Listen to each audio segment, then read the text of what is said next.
Bien, continuamos.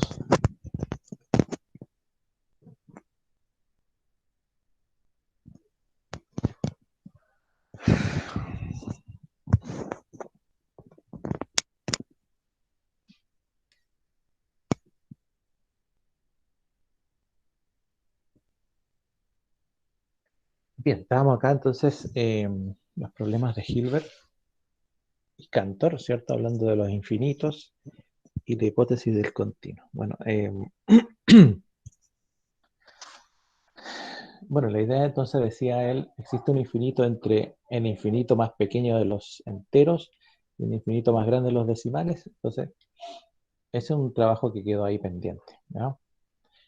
En general, los matemáticos pensaban que Cantor estaba un poco loco, así que a veces no le hacían mucho caso. Pero quien sí le hizo caso eh, y tomó sus trabajos, los consideró bastante serios, fue Poincaré. Poincaré, eh, eh, otro matemático, ¿sí? Que resolvió problemas de órbita y movimiento del sistema solar y fue el que dio el origen a algo que nosotros conocemos como la teoría del caos. ¿No? Eh, Trató de buscar, no me acuerdo si solucionó o no, el problema de los 7 puentes de Kaliningrado, ¿sí? Que bueno, lo trabajó en base a eso y eso también, digamos, todo el trabajo que hacía Poincaré, Poincaré era como, hacía muchas publicaciones bastante formales, complicadas, pero también escribía libros un poco más como didácticos, así como que cualquiera lo leyera y pudiera entender. Entonces, uno de los primeros en divulgar es la matemática más profunda de una manera más simple. Bueno, y Poincaré propuso un tema bastante complicado que era si el universo tenía 3 dimensiones o si tenía más. ¿No? Y si tenía más, ¿cómo la matemática abordaba entonces las otras dimensiones? Entonces, ya hablar de dimensiones del universo era como raro. Eh, entonces, el trabajo de todos estos personajes, ya sea Poincaré, Hilbert, Cantor y otros más, hicieron que la matemática no se tratara ya solamente de resolver problemas, como era lo que venía, digamos, el concepto que existía, sino más bien que había una estructura detrás de todo esto. ¿Mm? Algo más grande, más profundo, y que cada personaje con su aporte iba, digamos, agregándole algo a esta estructura que era una estructura, digamos, más general. ¿Mm? Conjeturas de Poincaré, ustedes las pueden buscar ahí. ¿Cuántas formas entonces tiene el universo si es que no tiene 3? ¿O cuántas dimensiones, cierto? Nosotros sabemos hoy en día que el universo básicamente debiese tener 11 dimensiones según lo que se conoce. Y entonces eh, se podrían resolver ecuaciones hasta ese nivel. ¿Mm? Bien,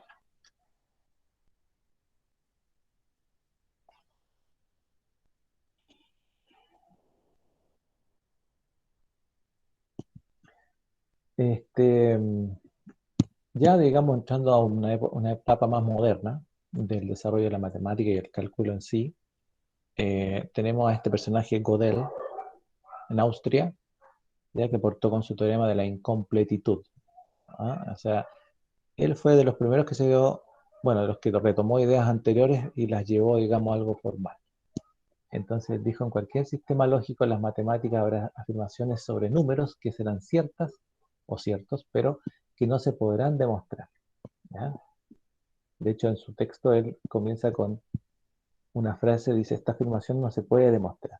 O sea, en el fondo plantea que existen afirmaciones matemáticas que son verdaderas, tal vez en el momento, pero que no existen, que no se pueden demostrar porque la matemática existente aún no está al nivel, ¿cierto? O no existe el sustento axiomático que permita su demostración.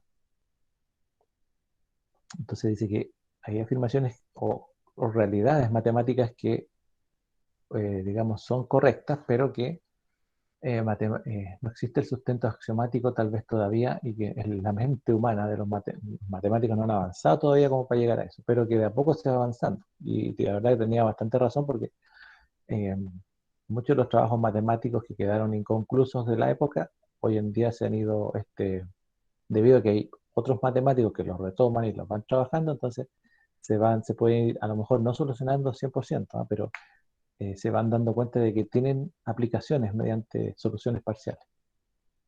Además dice, si existiese ese sustento axiomático como para demostrar una afirmación matemática, entonces aparecerían nuevas afirmaciones en base a ese sustento ya existente que no serían demostrables eh, para saber si es que son ciertas o no y por lo tanto habría que seguir esperando nuevos avances en la matemática. Bueno, ese pensamiento tenía Gödel, ¿ah?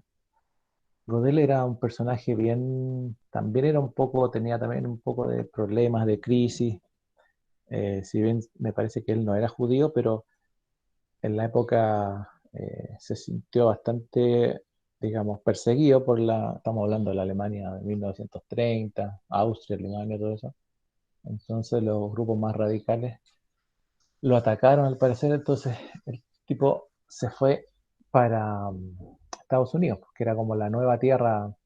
Y entonces con el tema de la Segunda Guerra y la Alemania nazi, todo este auge matemático de todos estos personajes que yo le he nombrado, eh, la verdad que se extinguió.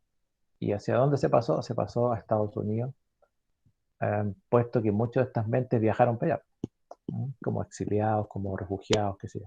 Entre ellos, Gödel era muy amigo de Einstein, ¿no? Eran como vecinos en Estados Unidos. Eh,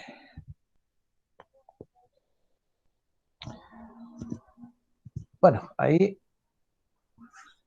con esto toma fuerza la teoría de los grupos de Galois, ¿cierto? Y nuevos matemáticos como Cohen y Godenrich trabajan en buscar, perdón, la estructura y los patrones de las matemáticas, generando un nuevo lenguaje para la teoría de números y la topología, ¿ya?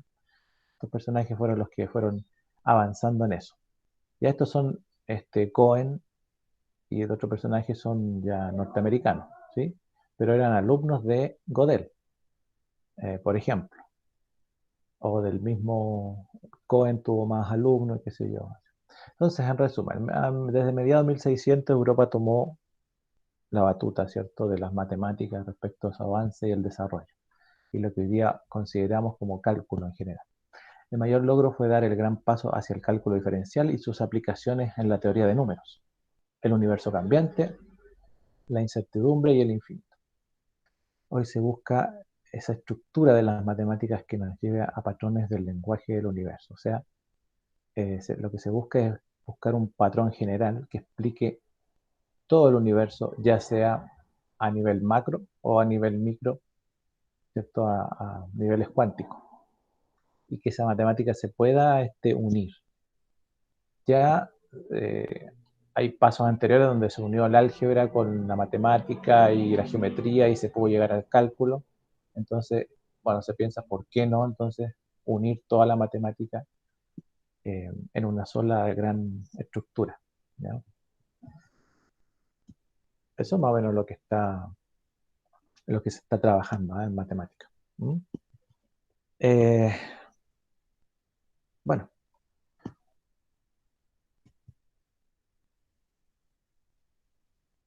este, a ver, por acá, acá está.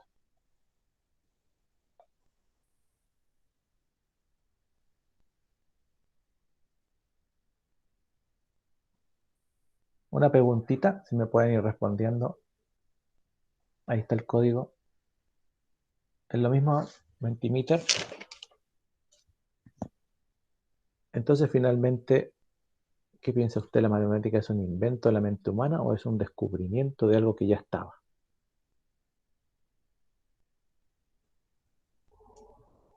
Algo que ya existe en la naturaleza. Es un descubrimiento. Sí, cierto, a lo mejor no sería como muy agrandado decir nosotros somos los inventores, pero por otro lado, eh, no sé, por ejemplo, la teoría de números. ¿ah? O, qué sé yo, invento de la mente humana, descubrimiento sin duda. Eh, Va ganando el descubrimiento. Algo que estaba en la naturaleza y ya nosotros lo encontramos. Descubrimiento sin duda, las matemáticas son divinas. Bueno, sí, ¿eh? Un descubrimiento y a la vez se ligó con la mente humana, obvio. Pueden ser las dos. Un poco de esto, un poco de lo otro. Sí, ni fu ni fa. Es un invento de la mente humana para darle razón a lo que tiene la naturaleza. El carbón fue un descubrimiento, el oro fue un descubrimiento, el universo fue un descubrimiento, claro que sí. La matemática es una explicación para la naturaleza. Ah, muy bien, excelente. La matemática entonces es como el lenguaje que tenemos nosotros, el ser humano, porque eh, tal vez lo necesitamos. Descubrimiento de algo que existe en la naturaleza de una forma abstracta. Y nosotros y nosotras muy bien, supimos leerla de cierta manera. Descubrimiento de la matemática. La matemática está, solo hay que develarla. Es un invento de la mente humana buscando encontrar las verdades de naturaleza a través del raciocinio humano. También, ¿cierto? Bueno, es difícil tomar posición en esta pregunta porque es muy amplia. Si uno va, por ejemplo, claro, algo como no sé, el álgebra lineal, todos esos conceptos, axiomas, teorías que sustentan el álgebra lineal, no es que estaban ahí en la naturaleza, ¿cierto? Alguien tuvo que ocurrírsele eso, ¿cierto? E inventar una forma de escribirlo y que el resto lo entendiera. Es un descubrimiento, pero todo varía en el pensamiento de algunos matemáticos. Unos dicen que las descubrieron y otros que las inventaron. Hay videos interesantes en YouTube. En el canal Derivando es un súper bueno. Ah, ya, ya. ¿Y usted qué opina?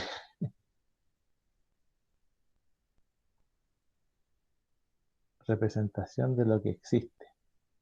Muy bien. Ujú. Es un lenguaje, ¿cierto? Bueno, es difícil saberlo. En realidad es, bueno, la respuesta que en general, digamos, como en el, ¿cómo decirlo? En las publicaciones matemáticas se da como respuesta es que, como decía por ahí un compañero o compañera, no es ni lo uno ni lo otro, es descubrimiento y es invento, porque por un lado, claro, se piensa que si yo invento un lenguaje matemático eh, y solamente por el hecho de, ¿cómo decirlo?, de tratar de avanzar en algún axioma o qué sé yo, una base ya matemática que ya está, entonces estoy inventando algo, ¿cierto? Sí, no estoy queriendo resolver algo que está en la naturaleza, sino que estoy inventando una matemática, que es la que tuvieron que inventar todos estos personajes que ya nombramos, ¿cierto?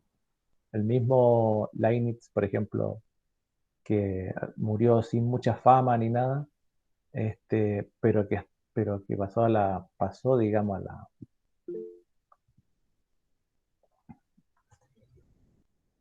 pasó a la historia como realmente el inventor del cálculo. Perdón, este, acá.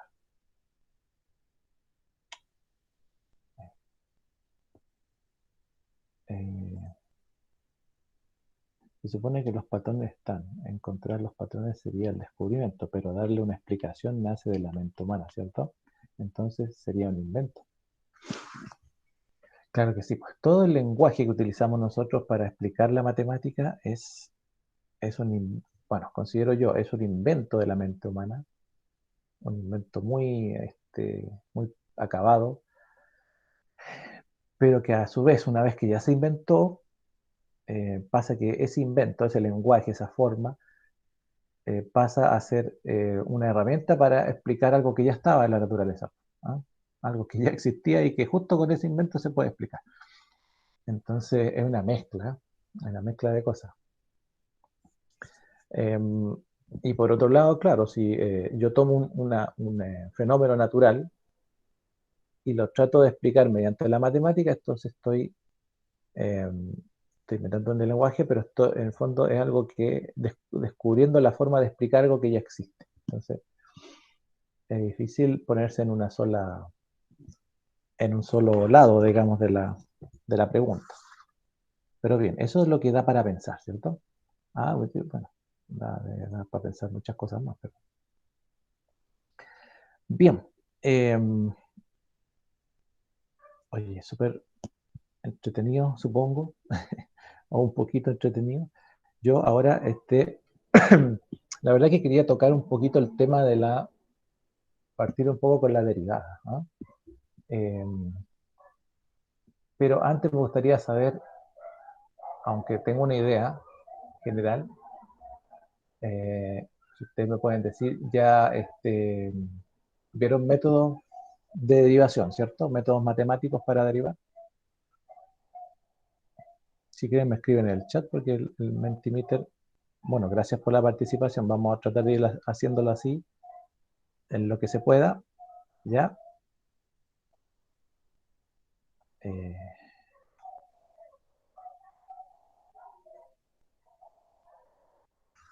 sí, creo que leí todas las, ya. En lo que se pueda porque así todos participan. ¿Mm? Como decía, a algunos no les gusta opinar mucho por el micrófono. Eh,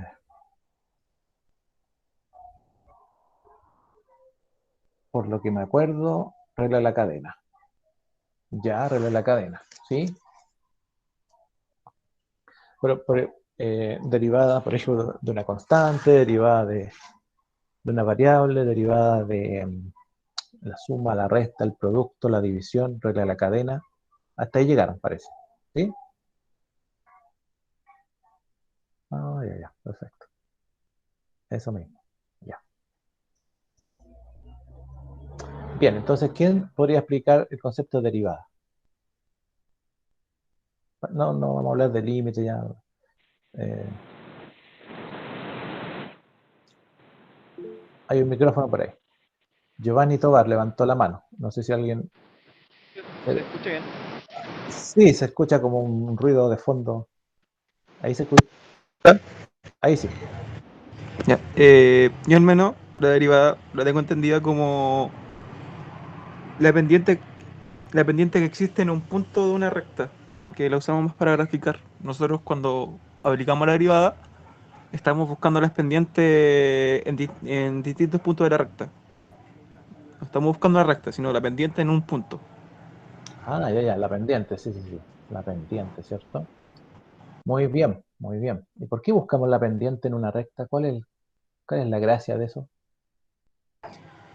Eh, Porque podemos ver a medida, a través de los cambios en la pendiente podemos graficar esto.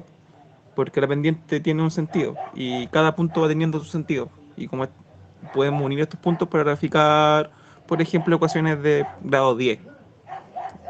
De cualquier Mm, grado que se te ocurra, puedes graficar gracias a esto.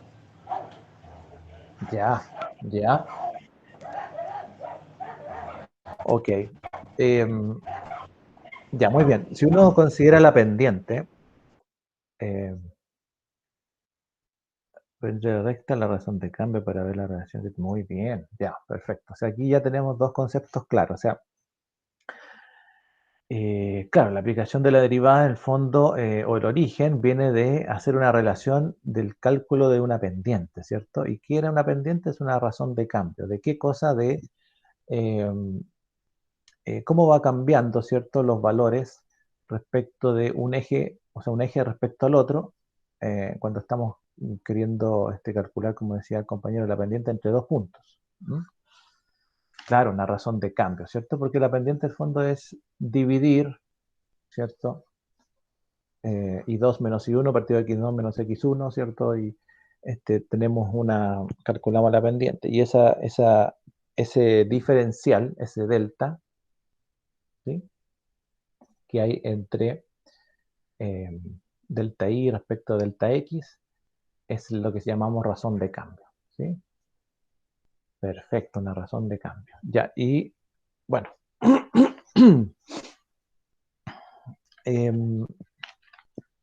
¿Cómo podríamos asociar este problema de la razón de cambio para llevarlo a algo matemático? Por ejemplo, este, vamos a decir, vamos a hablar de la velocidad media o la velocidad instantánea, ¿cierto? Que es como el problema clásico que hizo que Newton empezara a pensar en esto de del mundo en movimiento, ¿cierto? De esto que era cambiante. Por ejemplo, si nosotros tenemos un avión en una pista listo para despegar, ¿ya? Y bueno, matemático, entonces, en algún momento alguien se habrá preguntado, bueno, este avión puede acelerar hasta cierta velocidad, no sé, 300 kilómetros por hora, por ejemplo. Este, entonces, ¿de qué tamaño tendría que ser la pista o de qué longitud como para que el avión alcance a elevarse antes que se le acabe la pista? ¿Sí? Eh, entonces, ese es un problema, digamos, que tiene que ver con conocer la velocidad instantánea del avión en cualquier punto y así yo saber más o menos cuándo alcanza su velocidad de despegue y ya entonces la pista es suficiente hasta ahí, ya no tengo que seguir agrandándola. ¿Mm? Em, ese, digamos, un problemita que podríamos llevar a la realidad. ¿Qué es lo que pasa? En general, en-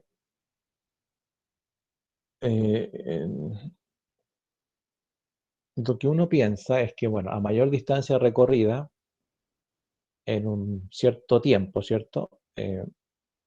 El avión va recorriendo una distancia y va alcanzando una velocidad. Y esa velocidad va cambiando a medida que pasa el tiempo, ¿ya? Entonces, uno puede hacer una relación en un gráfico de distancia-tiempo para obtener, digamos, la velocidad del avión, ¿ya? Velocidad, digamos, propiamente tal.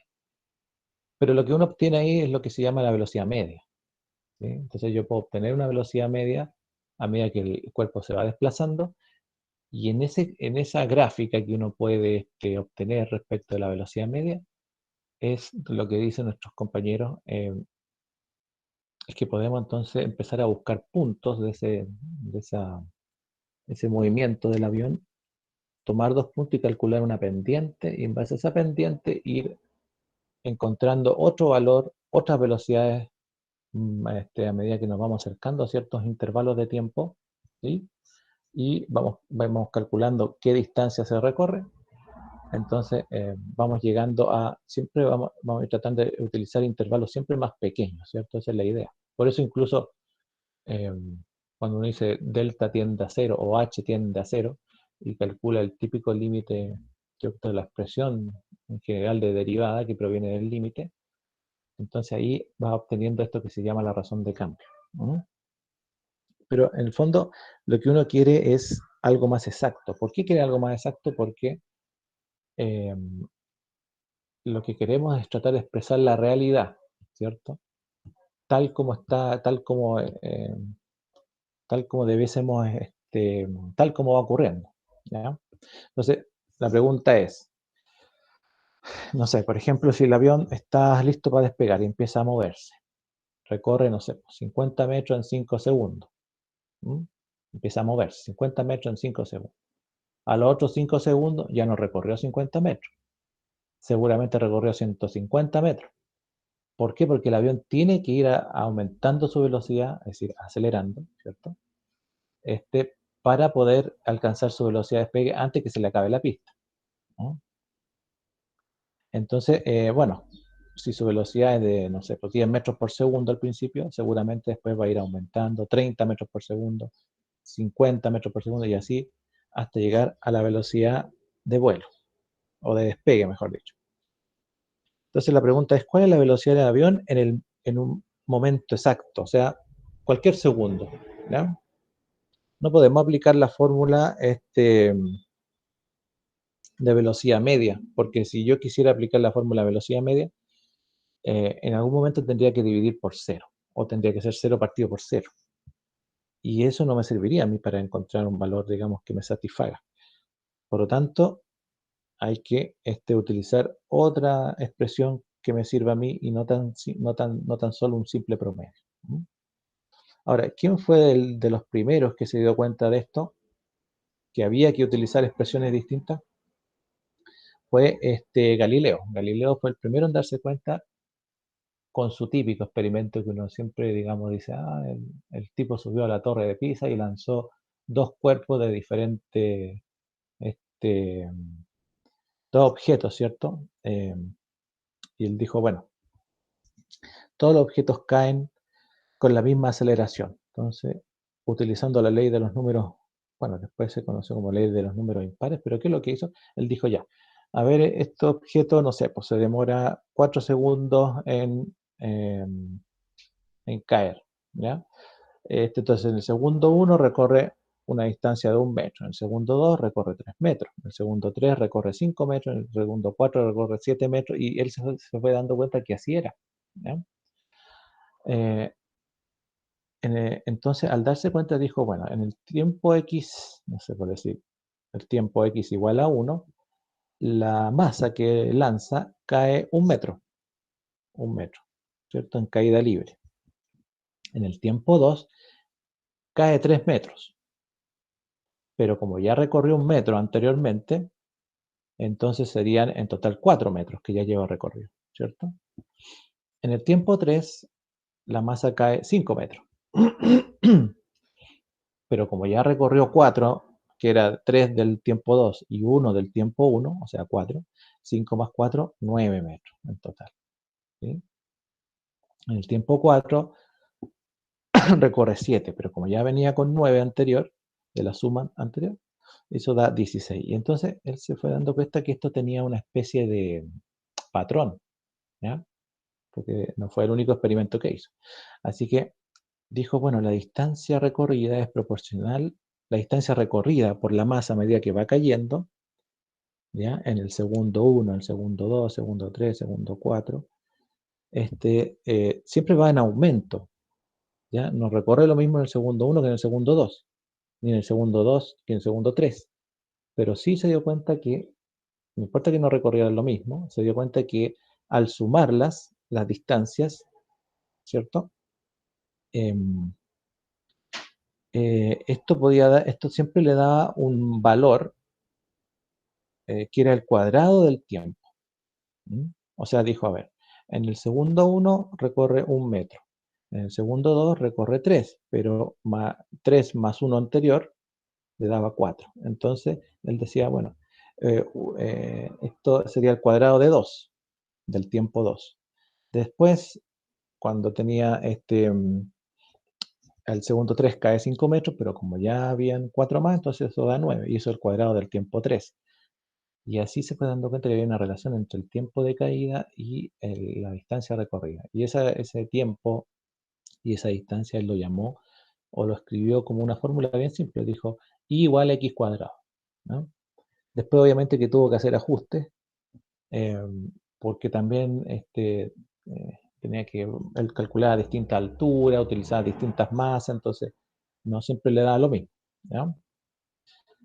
Pero bueno, llegó a un valor bastante, digamos, bueno, él tenía otro experimento, hacía caer también por bolitas por un plano inclinado y también iba tratando en realidad, realmente ahí fue donde se dio cuenta de estas leyes, más que de lanzar cosas de una torre. ¿No? Entonces él dijo, bueno, si hago un gráfico de distancia versus tiempo, eh, mi relación podría ser, en vez de y igual a x cuadrado, la ajustó a y igual 4,9 por x al cuadrado. ¿Ya? Y en base a eso, empezó a hacer otros cálculos y nosotros también podríamos empezar a hacer otros cálculos, ¿cierto? A medida que el tiempo se incrementa, la distancia se hace mayor.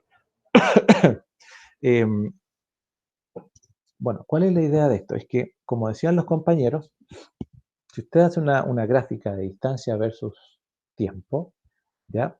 Para una, para una caída libre, nos va a quedar una gráfica que va a ser, no va a ser una línea recta, ¿cierto? Sino que va a ser más bien una curva, tal como lo describió Galileo, igual a x cuadrado.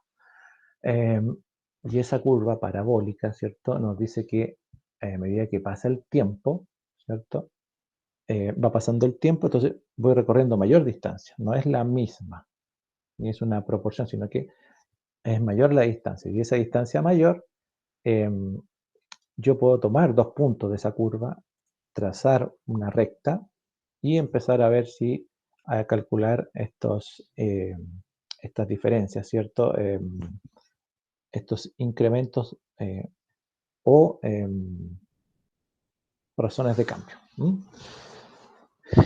Bien, solamente voy a quitar un poquito. Ya, a ver. Mire, en la próxima clase voy a retomar la idea porque mejor la quiero trabajar en la pizarra, ¿ya? Lo importante de esto es que mi idea es que si nosotros vamos tomando distintos intervalos respecto de la razón, respecto de la curva, ¿cierto? En 2 puntos y vamos haciendo que estos puntos, estos intervalos se vayan haciendo más pequeñitos, más pequeñitos, más pequeñitos, lo que estamos haciendo es tratar de llevar al límite la función esta que usó Galileo o cualquier otra que pudiésemos encontrar, ¿cierto? Y nuestros delta, ya sea delta X de tiempo o delta Y de distancia, ¿cierto? Los vamos a ir acortando para llegar al concepto de derivada, ¿ya? Así que eso lo vamos a retomar la próxima semana. Lo que sí ahora les voy a dejar una actividad, como les dije, las actividades que vamos a hacer en clase cuando yo le avise, ya no todas, pero cuando yo le avise, van a ser evaluadas, ¿ya? Y eso va a servir para la cuarta nota parcial. Así que la primera actividad que sí es evaluada la voy a subir junto con el PPT de esta clase para que ustedes la vayan trabajando. Y esa actividad tiene que ver con lo que vimos hoy día en el PPT. Y bueno, es una buena oportunidad para empezar con una buena nota, ¿ya? Porque son preguntas bastante, no simples, sino más bien bastante abiertas respecto de, me interesa conocer su pensamiento. Y lo otro es que la clase, estos 2 tramos de clase que grabé, van a quedar como enlace, ¿ya? Para que ustedes los busquen en enlace, porque no creo que yo creo que van a quedar muy pesados como para subirlo a UCAM, ¿ya? Van a quedar como enlace a YouTube. Y ahí ustedes van y los miran nomás, no tienen para qué descargarlo. Así que bueno, vamos a llegar hasta acá hoy día porque ya llevamos harto rato y más que bueno nos queda mucho. Así que bueno, gracias por Sí, sí, pues sí. Gracias por por haber estado ahí. Em, Así que les vaya muy bien. Pueden desconectarse nomás y nos vemos el próximo martes. Feliz fin de semana, un poquito más largo, para que descansen. Cualquier duda o consulta si tienen ahora, pueden hacerla y si no, chao. Chao, chao. Nos vemos, profe, chao. Chao, Chao, que les profe. vaya bien. Chao, profe. Chao, Chao, profe. chao.